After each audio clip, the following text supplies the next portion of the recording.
Sije wo hwe akwada yi hafasini akwada yi a ya cheche ne sabo wiem na ye fa ne toma minim se wahunu video ni bia ya bo akwada yi ma sana ye wie video no me obi na de Sunday me na me share video no kakra na me close no because mentimi anya sa abadaye no I'm fine. It was so unfortunate. Na utie post phone what can kind post phone kata na omode buy na che say almost akwada na ko 200 Ghana. But sige ye me wo mu se anamontuo no a abrantie no ne akokora no omutu ye na nye sanso mabono naked me giti wa hwe video ni bi by now. Omo wie ya na me yeso se wo se sanye ma ya ye twitwi frafra ya Facebook a ye de ato ha de ato ho me yentimi yi ni nyina clear e fa nkyerɛw isa so so ye minor 12 years o ye minor na deje nyina da ho na abna wo ma dwa abofra bo akwada no be ma so ma and I was like really wo be ma katachie ye wie ni enya sabe papa panimu a wafu dwen ya sabe na dwene sa wa ya makakadro na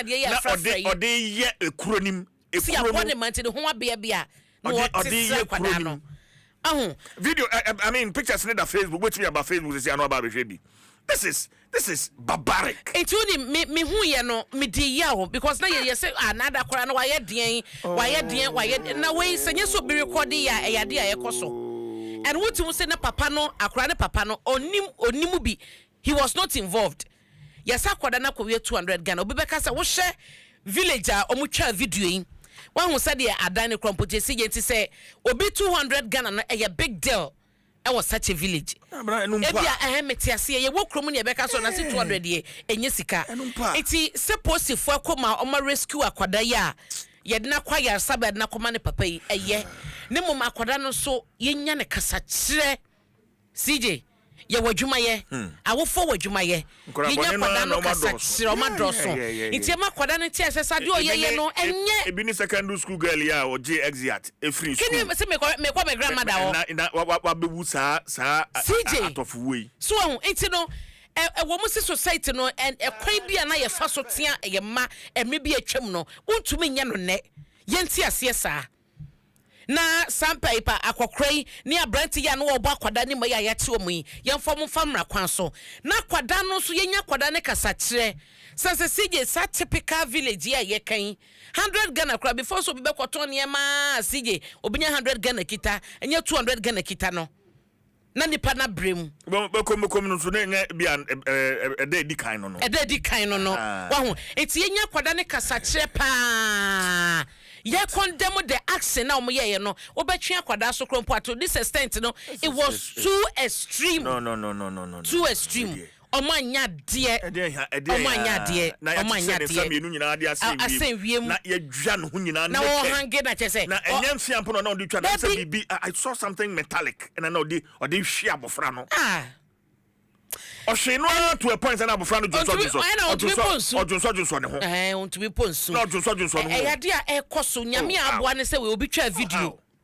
and the social media bay and obi twa video na adwene so de be pay views so because so much my own ya dey no mo sre into no unsa first society na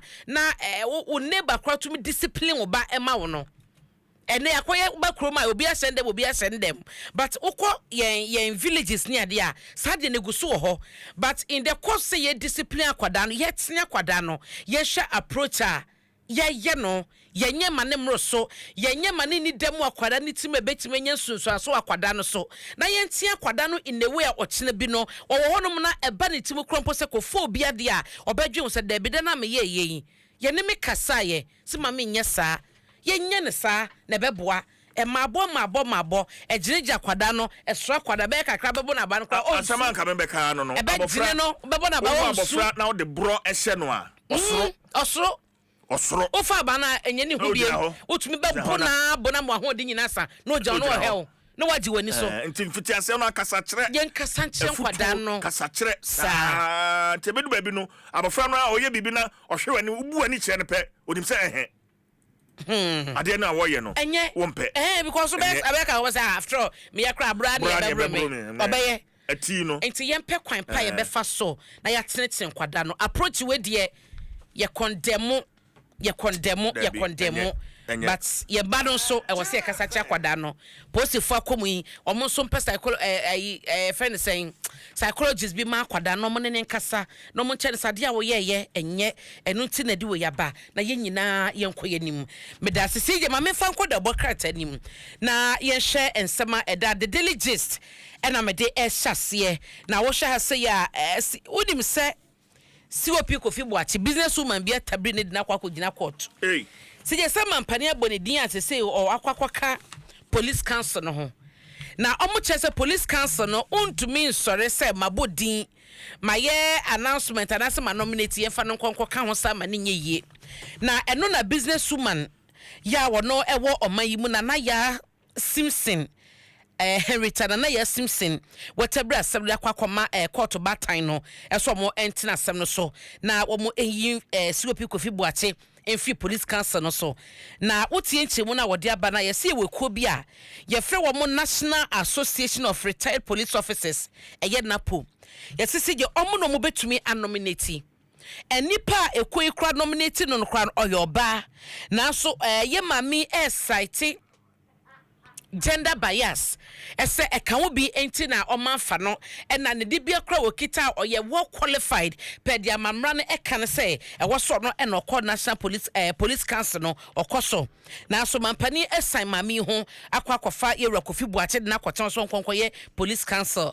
member eno wono so dia kwase da bi ye ne sa enye ye na ye mami ye kana asem ye ACP Florence Arthur wono eno obi anaka wo sefata na pofo no nominate no anaka so kokosi o manan e wo cancer no so a mampani di na sinchen e de Kofi Boachi akọ esanse se so ye obi a wo ye retire wo hwe de constitution ni e kan nyina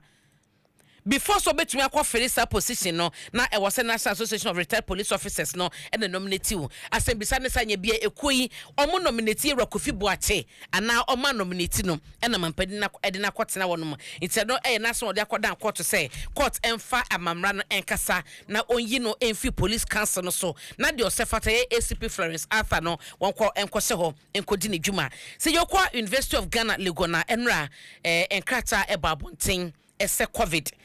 omanya omo suspect cases ni bi mo de kwafa enfidie mu ni ade no akonfirm se eye COVID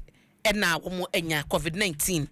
na ehu kakra yen fa ne sa ehu nti se oba ewo University of Ghana Legon na mo ahoho mo bekwa kwosra wom ene ade nyina na wo so bia eya hweye ebo no by nose mask yen hyase na yen hye ensa hohoro ba bia nam no enso ne sam na menwa sanitizer university penny for hoba no na ekura me University of Ghana Health Services Directorate notice of COVID-19 resurgence. Also the Health Service Directorate would like to inform the university community of a recent resurgence of COVID-19 cases, with a few suspected and confirmed cases reported in our immediate vicinity. In light of this development, all staff, students, and visitors are strongly advised to remain vigilant and strictly adhere to the following recommended preventive measures to reduce the risk of infection and community spread. 1. Wear face masks properly, especially senior COVID-19 by guidelines the 2 January. And so I was say a pipe pass and I will be sharing solo egun so now no mask. What you see social distancing. Just about and just online in Kwan. Just online. So almost a moment and containing or Charlie MPM because COVID day abreno. And I be bring so no se bi mo so call evening e bi call part time e bi regular unse wo be free ho ukofie e bi da ho enti na eye bibia e wo se ma ye ni da ho na ye ya hye wo obi so wo campus so na wo kofie a make sure say wo be kodu na nkwada de me ka be hage mo me ni e da de ni sa de no ye be limit no sense wonim de odi free fie abonten e kofie e de akoye nkwada so hu enti ma ye ni na ho na ye nya hye se ye delegates mo ne feto so me ensa e na ebo amane e se Yewura Brene Champon Emma Kennedy a showdown ewo MPP cast race nim musa naka aja o hwe Yewura Kennedy Japan de bia ne sika ne ade ene da bokata yi che se nei no edin brand na pie na che se sika wo fie sika no baabi na eno no waka ho asam ewo ha ena dan chen so moderator Presbyterian Church of Ghana, Right Reverend Dr. Abraham Nana Opare Kwache, and now one also aboard Dr. Brenner Champa, BTF MP Abaso, ese oye Presby ni mapa, ya wakwana one sashe enra, and you pictures nibia, buku tuja, asafon penny fwedu omosato no so ebon paye, omoche se wasum asafono, and now omosan so recognize no as a member, the wire masafuni na womani so, na so wotu na mokesi kra, na wadi kind so beba, na wabeji wo munhira ne wo mpa bo ne wo matitaye ene ade ne nyina no eye inteno so eye ade ba kwa so sanya ho nko a yenim so asanso akosia former president Joda Jekum Kufuor on ne team na kosia no eno so wode nani sode hunu ato mampani Kufuor anima da bokrata yi ebo ho amane ti daily gist anim hayi ensama wode ababi na mabobo so ama no na mamemfa the inquisitor da bokrata ema wo CJ obanim ha wo mo ekyese kane commissioner general ya na owo Ghana Revenue Authority commissioner Yura Isaac Crensel, Sanso and Reverend Dr. Mr. Dai Owusu Amoa, Mpenifo Mienu, or much as a detaineum. Yet, contract to be almost signing, SMLD, oh, okay. And other ones nti eno no na mpanyifo mienu anom na mo commissioner generals ewo eye diere enche bia boso me kakra atwamu no they say no mo yiyin sema no ye deteni wo mo ho asam eda ha na say galamsey task force no ye adwuma den CJ across Ghana wo mo ye adwuma wo mo ye operation kire enkrofo ene ade na Yera Julius Debra Edaha chief of staff ewo the inquisitor nim ha say CJ o chese ene wo ba Ghana Yehosi Chinese owned manufacturing firms and companies makoma ha. Ebi won ma the Chinese abana kasa baba establishment ye company serve and na ebi so ye ankrankra Chinese investors o ma baba ye na wo share story ni mu ni enchimu a wode aba no a na fenso wo san so ahye eba no exporter ye ya exporter Chinese ye ba Ghana ewo so pa na ye dia ye kono so no ewo fom nti ye no na mpagifo so mo hwese betumi akrosu sa gab no na ya hye ne toto ye na ye kase no omo eye nhyiemu kase bia eye Chinese ene Ghana businesses no ne ade no eno mo ye san nhyiemu na ehase na no joda ebeto mo akwakosi efie da ne ya woda na kyese omo de ba na wieye da bokrata yi abo ho amane chief of staff ene ekọ kasa wase companies akese wo Ghana de dudu no a ewo no ma wo mo collaboration the big push no ehun dwumadie ne ehun tutue ni bia na ekoso no Abna, I think we are seeing a different chief of staff under this administration, because anamombia wo tuo no me gidi say yade a eboa papa especially businesses no money yes. We share a business forum you mo de baye ono an no wodi ani mo den I think that he is very much seen yehunu pa yeah sa chita na ode ma mampani no yade a eboa pa ya mo na baso Julius Debra na omo na companies ahodo e wo Ghana no so no enyini na CJ baby na mekene no ye Ghana China Business Summit 2025 ewo enti o ma sase egusu ekoso a participant minim say adwumako ba ku say Emi Park wo mu gemu dendenden a wo mo soso no ekobi enti no wo mu adwumaden e ma yen na ye sese yakopon entonsupa engu companies awodo wo Ghana so na munyini especially private ones ne aban de nyina munyini na mo fa nipa dodo no asanse mabu ehia adwuma ye sije be daily graphic na ewie anopai na daily graphic mu no wo share oman Eswatini wo mu king ya wabedru Ghana na wo share na fade African typical pa King Maswati ne chese local me kan sa afade no a efen to share say ya kwati ofosu na omampani mahama wa yero kuje tabla kwa wa na Moktari ye nua bawa wo ha say na chief of staff infoni na efe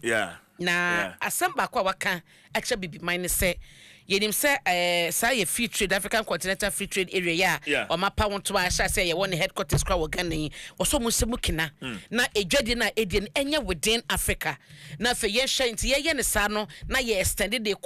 European countries no mu ne ade wo se beboa pa but that's the focus no outside because we see internally no Africa han kasa kra no edwade na ye die na say ye betredi amongst ourselves no instead that enyina yie sa eno no de afutuo ama ye mpanyifo eso mo eni huduma obedi 4 days for Ghana obedi 4 days nti ye ko ye nim no bibia so be free maba ne ye de beto ani abrasa wonim say Eswatini eno anana kan ye fe Swaziland of course ayo no a nti Swaziland ne abedane Eswatini nti omoma mpani aba na eno me so omo kin aba eno a me ready maso agbagba ne story bia na watwera say ehonom no te say na ye no de ne baye no say ye Eswatini honom a utumi hwe no mienu na pa me ne karo nkoma utumi so ye wani enhwe no na utumi so kanfo na yere eye taboo abomination say the obekas this woman is beautiful untumi kanfo kin yere intimi ntina man ho intimi ntina ho ani ore kan bedam pa ye beti wotedua untumi point wo kwa ne che kwa nka wo sisi utrase wo hwe nanim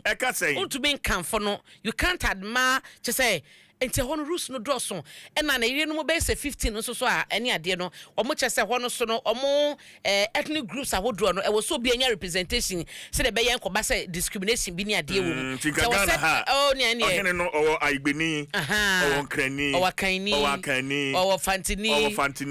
o dagbani ni o dagbani o frafrani all inclusive enye sa ba bi be ka say adentina what you say why ye had ye na waja jinani eya mamre adwuma so wo ho eya mamre